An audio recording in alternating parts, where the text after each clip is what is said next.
When her mother got home from work, she found something in the house that no mother should ever have to see: a ransom note for her daughter's safe return. Hello, true crimerers. This is the case of Kristy Ray. Viewer discretion is advised.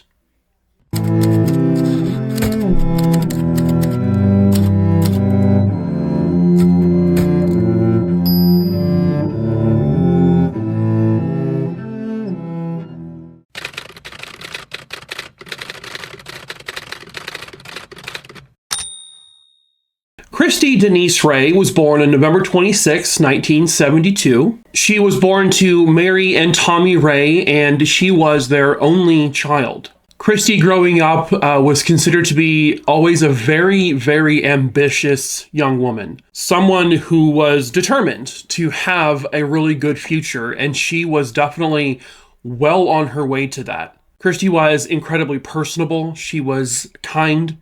She was gentle. She really knew how to talk to people. By the time this case occurs, Kristy was hoping that she would eventually be able to attend Mississippi State University. As it were, at the time this was happening, she was a sophomore at Northeast Mississippi Community College. The plan after that was to attend Mississippi State College. She had also been dating a boy for the past 3 years. They had a really good relationship. I'm not really sure what the plan for that particular future was, though. Kristy was also determined to pay her own way through community college and college if she ever got there, and so she was working 2 jobs. One, she was working at a bank, the same bank her mom worked at. They were both working at a place called Sunburst Bank, which I believe is no longer the name of that bank. The building you're seeing here is just like an old building that once housed a Sunburst Bank, but I think they changed names. But she also worked part-time on the weekends at a video rental store, like a local one, not like a Blockbuster or Hollywood Video type place. Yes, young people, we used to go to a physical store to rent VHS tapes. Yeah. And there was a special beaded section of every video store almost, except for like Blockbuster, because they're a bunch of softies. What? I don't know. Yes, the 80s and the 90s when we can walk into a dirty store and rent some random VHS tape, and you hope it was rewound. If not, you have to rewind it. Be kind, rewind, folks. I don't know where I'm going with this. I have no idea. This takes us to Friday, January 29th, 1993. At about 12:30 p.m. that afternoon, Kristy would go into the bank because she was working a part-time shift there that day, as was her mother. They would both clock out and leave the bank sometime around 5:15 p.m. They had both driven there separately in their own vehicles. The plan was for them to meet up a little bit later that evening, at their house where they all lived at, for dinner. Now, they lived I looked up this pronunciation, and I hope I'm saying it right, in a little community called Chalybete in Mississippi, which is in Tippah County, Mississippi. It appears to be a very, very small little community. Doesn't have like a super big population or anything. And from what I understand, it's just outside of the city or town of Walnut. So before Kristy's mom got home, she had gone somewhere else, and she had tried calling her daughter Kristy at about 6:45 p.m. But because her daughter was supposed to be at home, but no one answered at that time. Her husband also wasn't home, Kristy's dad. This wasn't, totally unusual. Kristy's 20 years old and she has a boyfriend, and so it's very possible she had just gone to her boyfriend's place and her mother couldn't reach her there. But at about 7 p.m., Kristy's mom gets home. She notices that her daughter's vehicle is not parked in front of the house. There is no sign of her daughter anywhere. When she enters the home, she calls out for Kristy's name, gets no response. And then, to her absolute horror, something no parent should ever have to experience, sitting there on a table was a crudely written, handwritten note. It was a ransom note. The note, which had a poorly drawn map on it, said, "There will be a red flag somewhere on this block on Tuesday, 12 midnight. $15,000 in gym bag, or she dies. No police." Something Mary noticed, Kristy's mom, that there was, Kristy's purse was in the house. All of her belongings were in the house. Kirsty's room was cluttered. There was shit everywhere, and that was not like her daughter. Her daughter was very clean, very organized. It looked as if there was some kind of struggle in the room, or someone had tried to rummage through Kirsty's things in her room. And she also realized the reason why she couldn't get a hold of anyone at her house when she tried calling earlier is because someone had cut the phone line. The phone line was dead. Not immediately going into panic mode. Maybe this is just some really stupid prank, right? Kirsty's mom goes to the boyfriend's house, Kirsty's boyfriend's place, and hopes to see her there. But he says, no, she isn't here, and she hasn't been here. I also haven't heard from her. Okay, that's also concerning. Then she goes to the video rental store where Kristy would normally work. This was not a day she was supposed to work, but maybe someone there had seen her. And she goes there, she questions a couple of the employees. They say, nope, she has not been here tonight. We haven't seen her, we haven't heard from her. At that point, Mary calls 911 to report Kristy missing because something obviously is very, very wrong here. This ransom note now appears to not be a joke. When police arrive at the Ray household and they do a cursory examination of the house, they do notice that there is forced entry to the home, that Kristy's window, her bedroom window, the screen had been cut out. There was a stack of pallets just outside her bedroom window, which someone used to prop themselves up to climb inside the room. Police also noticed that not only had Kristy's room been rummaged through, there was also indications that the parents' room was also gone through. There were a couple of drawers that were open, and it looked like someone had tried to go through them. However, both her mother and father said that nothing appeared to be stolen from the house. At this point, Kristy Ray's disappearance is now making the news.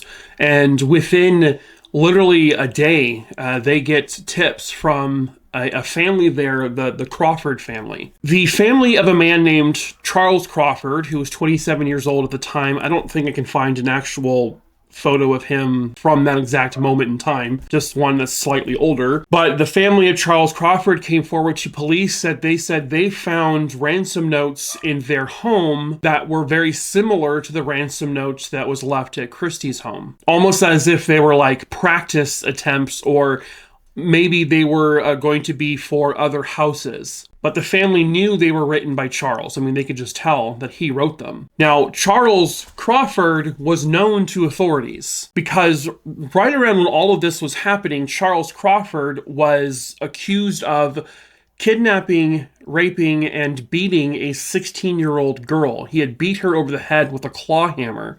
Now, luckily, this girl survived. But this all happened very close to when Kristy would disappear, and he had not been arrested yet for that crime because he had not been discovered to be the suspect at that exact moment. But Charles Crawford did have a history of like minor assaults and indecency with younger girls. So Charles Crawford is eventually located and he is brought into the police station for questioning. Initially, he denies having anything to do with the beating of the 16-year-old and also with the disappearance of Kristy. When Charles was arrested, he was carrying a double-barrel shotgun and a knife. Police asked him, do you know Kristy? Have you ever met her before? He said, I don't know her, but to them it looks like when they showed him a photo of her, it looked like he had a recollection of her. Like they can see something that said, he does recognize her. And Charles kept trying to play dumb, like, I don't even know why I'm here. Why are you asking me these questions? What's going on here? I didn't do anything wrong. And then the FBI is actually involved at this point because they still haven't found Kristy. And so now the FBI is sitting down and talking with them. So now they brought in the big guns to intimidate him a little bit. It was a very unusual interrogation because I guess Charles claimed he had a back problem. And so during this interview, he asked if he could lie down prone on the floor while they're questioning him. And they said, okay. So it was just very odd, like questioning this man who's basically on the floor stretching out his back. When they pressed him a little bit further, Charles began to break. They kept asking him. And finally, he started crying. And he then basically admitted he was the one to kidnap Kristy Ray. But they needed to be able to prove that still. They can't just take his word for it. They can't just say, oh, we pressured him into confessing. There is one way, Charles, that you could prove you did this. you can show us where Kristy is. And if he was able to do that, then that is proof that he was the one responsible for this. He nods his head in agreement and says, okay, I'll do it. So it was a Saturday evening. This was within 24 hours of her disappearance. Charles, handcuffed with shackles around his ankles, would lead them to a very secluded wooded area just outside of Tippah County, Mississippi. And he directed them to this pile of leaves, and they moved the leaves aside. And as they began to do that, they slowly began to reveal a human body. At 9:48 p.m., about a little over a day after her disappearance, they uncovered the body of Kristy Ray. This was roughly 100 yards or so away from this abandoned barn. Kristy's hands had been handcuffed together, and she was handcuffed behind her back. A sock had been stuffed, almost shoved down her throat, but also protruding out of her mouth. And there was like this gag in place around her head to keep that sock in place. There was no blindfold or anything like that. When they found her, her jeans and underwear were pulled down to somewhere around below her knees or her ankles. Kristy Ray had suffered a single stab wound directly, basically into her heart. And that ultimately was her cause of death. She had several bruises and abrasions all over her body. There was absolutely indication that she was very forcibly raped. There were indications and marks on her body that would suggest that Kristy had tried to fight off her attacker. She put up a good fight. Unfortunately, she did not win. A lot of the abrasions and scrapes on her body, like especially on her back and her sides, were very indicative that she had been dragged across like a wooded area. So basically being dragged against fallen branches, broken twigs, rocks, that kind of thing. The bruising and the contusions she had on her face were indicative of someone who was putting a lot of pressure on her head, forcing her head away the other direction, so that, she wasn't looking at him or wasn't putting up a fight. And, Kristy, when she was stabbed near her heart, it was not an immediate death. The coroner stated that for about 2 minutes or so, she was alive and dying slowly from this wound, in agony, in pain, suffering, not to mention all the pain she was already feeling from the rape, from the abrasions that she got, the being dragged against hard ground and rocks and twigs, and not to mention the incredible fear that was running through her body. Back at the headquarters where the FBI and police were talking to him, he stated that he did not know Kristy on a personal level. He had just seen her around before. This is, again, a small community. He had been to the video store more than likely, or the bank. He had just seen her. He had, so the abandoned barn that Kristy was found close to also had a lot of things in it, like there were beer cans and stuff, and it appeared that Charles had been laying low there for quite some time, that he had stockpiled it up with essentials like beverages, food, snacks, beer. He was trying to, as he said, get away from an upcoming event.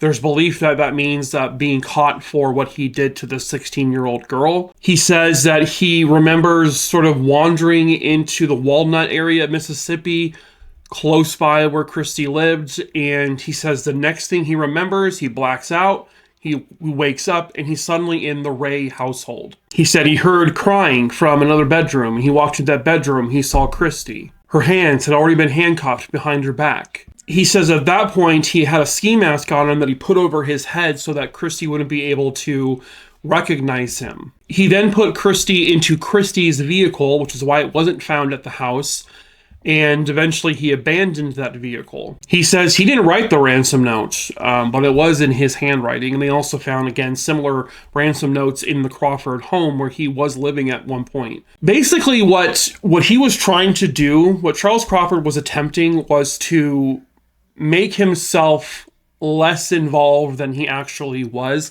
meaning up here. Because once he was charged with Kristy's murder, and also with the attempted murder and the rape and the kidnapping of the 16-year-old girl, his attorney tried to have them plead not guilty by reason of insanity. So he had to be, analyzed by psychiatrists, and they were able to determine that he was of sound mind. He was not clinically insane. He was very capable of standing trial for these crimes. But a jury could decide whether or not he was not guilty by reason of insanity still. So Charles is officially arrested, and he is officially charged with the kidnapping, murder, and rape of Kristy Ray. He is also charged with the kidnapping and the rape and attempted murder of not only the 16-year-old girl, but there had been other victims, young girls who also survived, that he had assaulted. He is convicted of the various other assault charges, and he is sentenced to about 66 years or so in prison for those. He goes on trial for the capital murder of Kristy Ray, and the evidence against him is overwhelming. I mean, first and foremost, the thing that proves he did this is the fact that he led them to the exact spot of her body. He knew exactly where she was. He also admitted to waking up in the middle of the Ray household. Doesn't know how he got there, but that's just what happened. And he admitted to kidnapping her. He admitted to all of it. And so there wasn't really much need for a lot of physical evidence. There was some that connected him to the crime, but it was more than obvious to everyone that he was guilty of this. Really, ultimately, the question came down to, because even his attorney is like, well, let's plead insanity because we know you did it, but let's just say like, oh, you were cuckoo chew. You didn't do this of sound mind. But the jury didn't buy that, and he was found guilty of the capital murder, not to mention also the rape and kidnapping of Kristy Ray. He is sentenced at that point to death. From that point moving forward, Charles would attempt to appeal this conviction, really with no grounds for appeal, but, you have to try, I guess. And I think this is all based on, he's appealing it based on, I was crazy. There's no way I should be sentenced to death for this. Well, Kristy Ray also shouldn't have been sentenced to death, but you decided that for her, so. But because of all the appeals, his execution dates have been pushed back, and they have been rescheduled. But finally, he has an execution date set, and the timing of this is actually pretty impeccable. I did not know this when I, randomly chose this case off the list, but Charles Ray Crawford, yes, his middle name is actually Ray, the same as the last name of his victim, but Charles Ray Crawford's execution is now set for October 15th, 2025.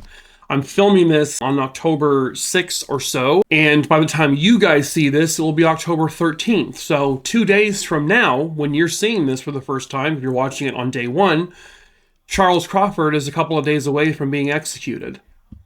And by all accounts, it doesn't sound like there's going to be any more there probably will be last-minute appeals, but he's not really going to have much of a chance to win them. There is no doubt that Charles Crawford killed Kristy.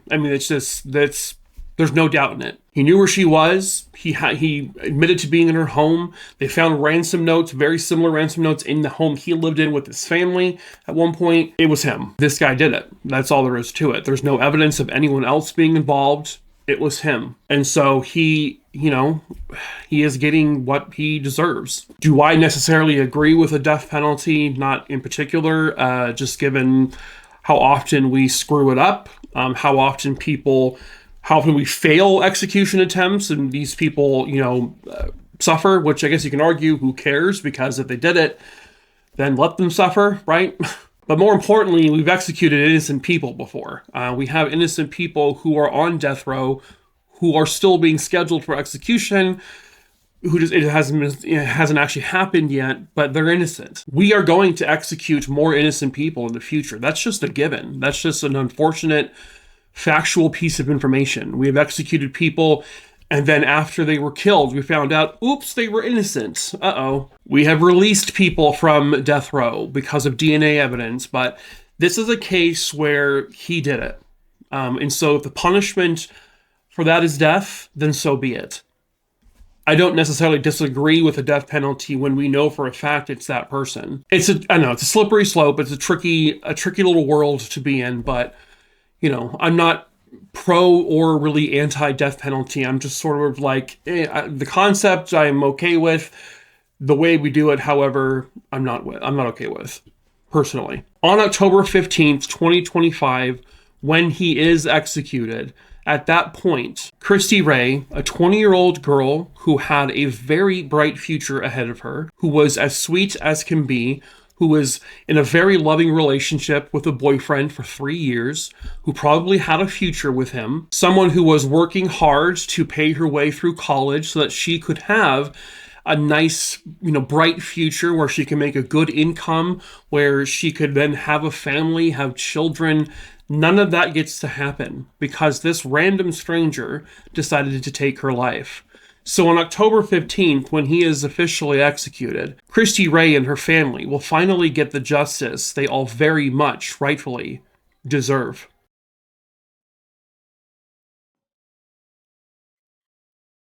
But that is it for this case, True Crime Rooney Dooney Dingleberry Dongs. I hope you found it interesting. As usual, if you're new here, hello, my name is Mike. I tell true crime stories here on YouTube, obviously. So please subscribe if you're into that kind of thing, you big old wackadoodle. But that's okay if you're a wackadoodle, because I am too. Anyway, drop a like, leave a comment so more people can see the video. Hit the bell so you're notified of when I do post new videos. I also tell short form true crime stories over on TikTok. The link to my TikTok is in the description of this video below. It is in the link tree, so feel free to follow that if you like. Also in that link tree, you will also find my case list, which is now over 7,400 names long. So if there's a case that you do not see on that list, it is alphabetical for the most part. If you don't see a name on there you want me to cover, just send me a quick email. My email is listed below. Just the name of the case, where it happened, and when it happened. I'll add it to the list. I can't tell you when I'll cover that exact case because I usually pick them at random. However, if you are a direct loved one to a murdered person or a missing person, if it's a cold case, unsolved, or maybe it's solved and you want that story to be told still anyway, just let me know in the email that you are a direct loved one and I can make sure that case gets a top priority. But that is it for this video, True Crime Rooney. So until the next case, ta-ta. For now. I don't know why I do this. It just sort of happened. I don't know. Anyway, bye.